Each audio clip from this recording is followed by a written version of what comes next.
Alright, the frame is painted and bolted and everything is done that I can do on this.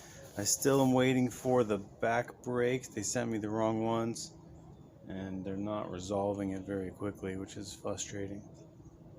But today we're going to pull the Avalanche around and we're going to start pulling that 5.3 out of the Avalanche. So I'm going to go park this somewhere. Running out of parking spaces. Look at that. Starship's lined up.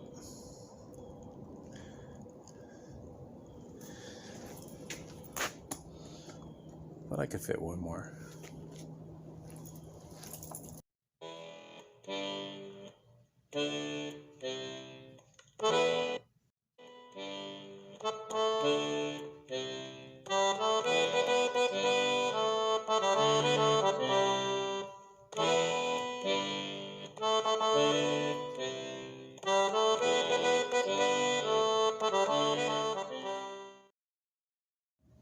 Alright, here it is. So, it is pretty clean. When I found this, it was actually tipped over on its driver's side. And then who knows how long it had been sitting there like that, at least a few weeks.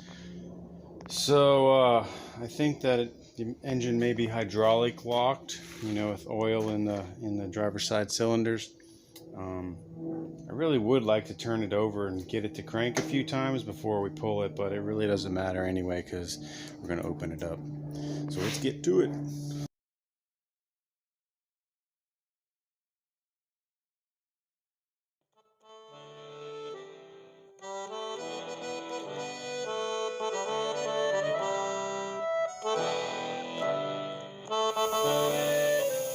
Alright, all the plugs are out and one of them was definitely very oily. So we're going to try to crank it.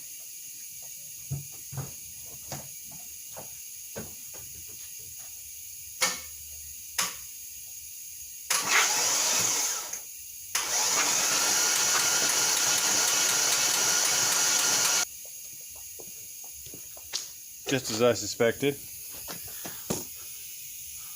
Oil filling up in the cylinders. Shooting out of the spark plug hole.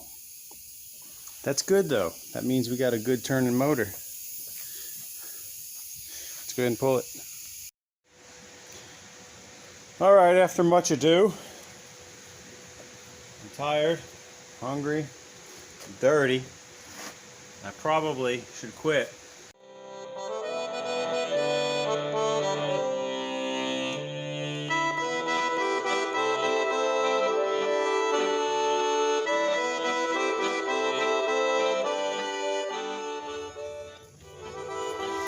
Alright, it's the next day and I went ahead and pulled the intake manifold off to try to get a little more height out of moving the engine up because the oil pan is hitting the front transaxle and I think we may be able to clear it now.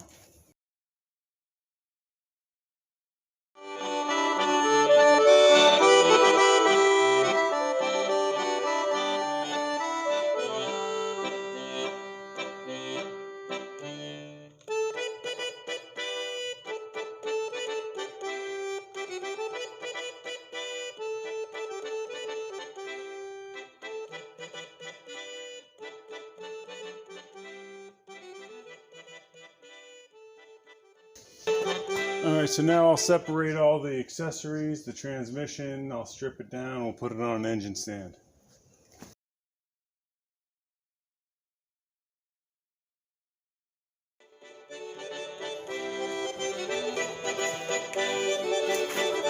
Alright, remember that engine stand? We got that out of that van for free.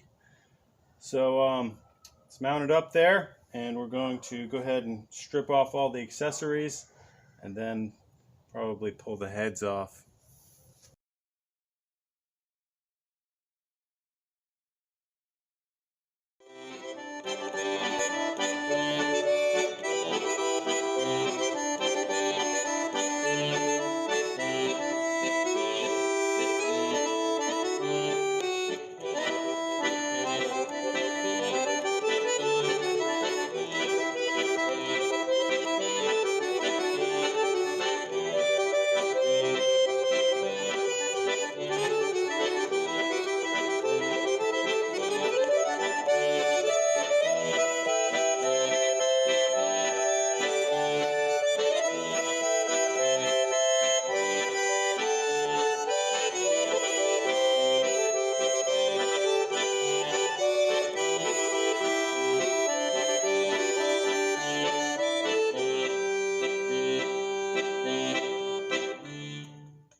You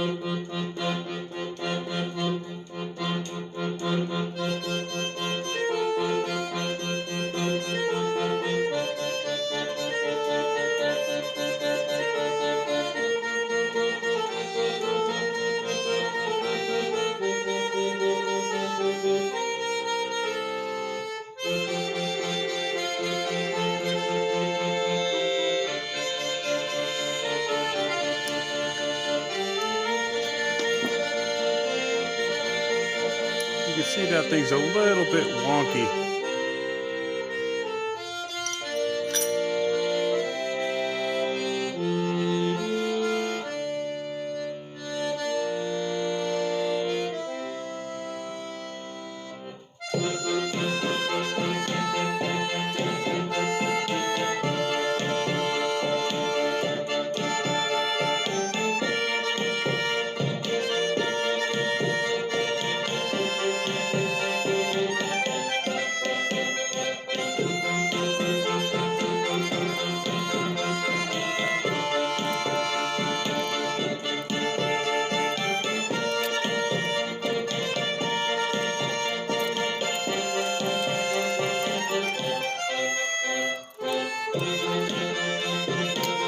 Alright, motor's torn all the way down. Cylinders look clean but glossy.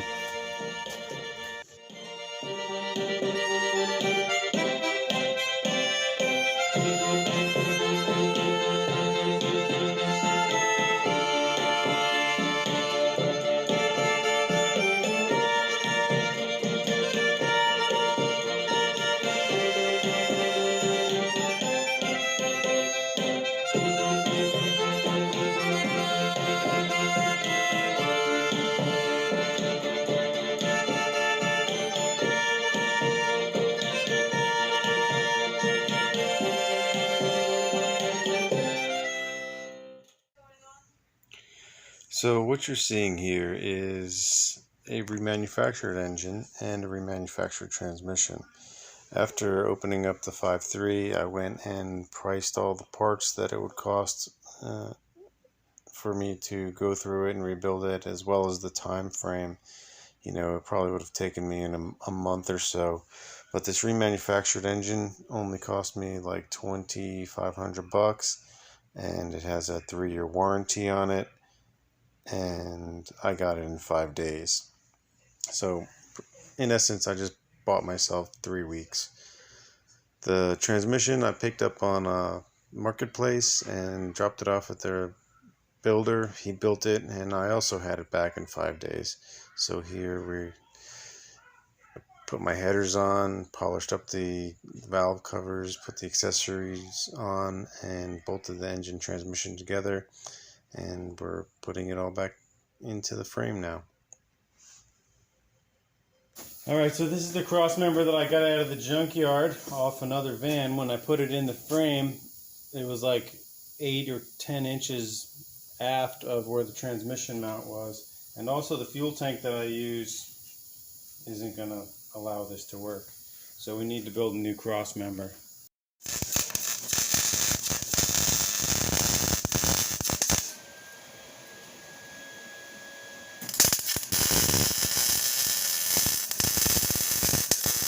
This is our new cross member. We got clearance for the fuel tank, and that should work.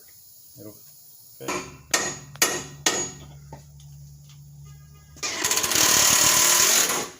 One.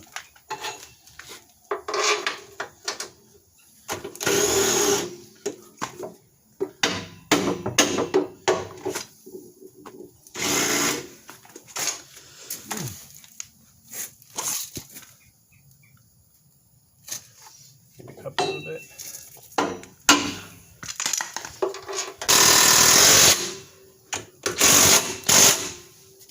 All right, other side. The gray one's mine, the yellow one's yours.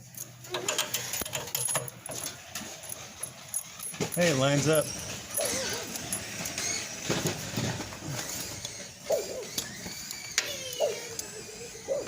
We'll get this started. I'll jack. All right, I'm gonna jack up the transmission. to lift the weight off the stand. Something's not right.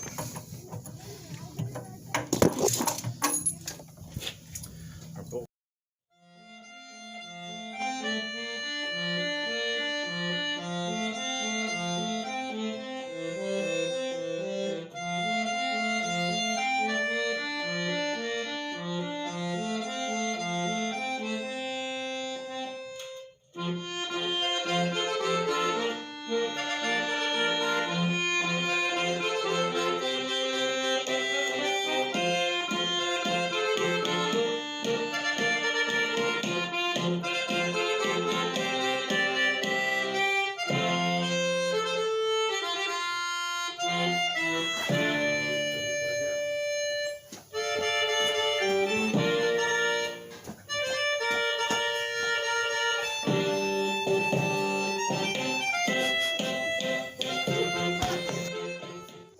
Today's one of those days where not much gets done. I did drop the drive shaft off and I went to the glass shop, still working out the details on the curved glass. The glass that the curved glass company, the tint on that glass doesn't match the tint of standardized flat glass. So I don't know how that's going to play out yet. I really would like, the blue tinted glass like was originally on the truck, but I may end up having to get clear glass. You can see I got Starship in the bay, and I'm about to start tearing the whole back bumper off of it, and I'm going to have to disconnect the primary plug wire. I need to pull the freezer out, unload all my ice cream, and then we're going to drop the generator out of the bottom, take the generator brackets off of the frame, and then I'm going to probably have to spin this frame around to make all of that generator stuff fit on this frame. Then once that is done,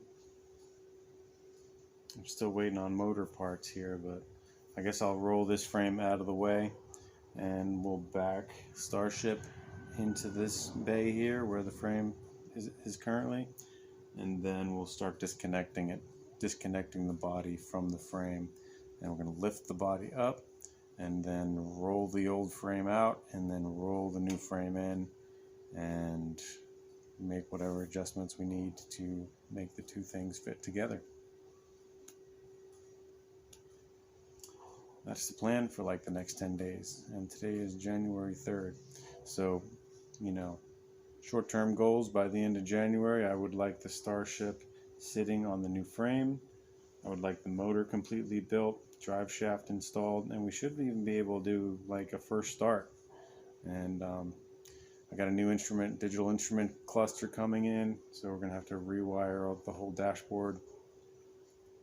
And in a couple of weeks, I also expect to have my new fenders in from Edwards Interiors. That's an aircraft company that's local, that's going to be building my the new fenders.